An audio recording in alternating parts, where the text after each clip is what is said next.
দুর্নীতি থেকে শুরু করে আরও একাধিক জিনিস একেবারে তৃণমূলকে ছিন্ন ভিন্ন করে দিয়েছে একাধিকবার রাজনৈতিক ময়দানে। সেই কারণে মমতা বন্দ্যোপাধ্যায় খুব ভালো করেই জানেন যে এই ইন্ডিয়া জোট বা এই যে বিরোধী যে একটা এজেন্ডা তৈরি হয়েছে সেটা খুব একটা শক্তিশালী অবস্থায় ন্যাশনাল পলিটিক্যাল ফিল্ডে নেই। সেই কারণে তিনি যেটা করছেন বলে আমার মনে হয় যে তিনি কনস্ট্যান্টলি ফোকাস পয়েন্টটাকে, যেহেতু বাংলার কথা বললে বাঙালি শুনছে না, তো সেই জন্য এই মোদি ভার্সেস বাংলা এই একটা জিনিস করে মানুষের যদি অ্যাটেনশন পাওয়া যায় যে হ্যাঁ ঠিক আছে একটা বড় কিছু হতে চলেছে, সেইটা তিনি করছেন। এই যে তিনি বলছেন যে মোদি প্রধানমন্ত্রী হবেন না, ভালো কথা, যদি না হয় অন্য কেউ হবে, কিন্তু কে হবে সেই উত্তরটা কোথায়?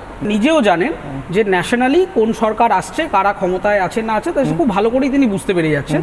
এখন কেন্দ্রে যা হচ্ছে রাজ্যে অন্তত নিজের সংগঠনটাকে বা নিজের চেয়ারগুলোকে টিকিয়ে রাখার জন্য উনি কেন্দ্র ভার্সেস রাজ্যের একটা কমিউনিকেশন তৈরি করে সেইটাকে মার্কেটিংয়ের টেবিল করছেন, যাতে মানুষের অ্যাটেনশনটা খানিকটা ওনার দলের দিকে।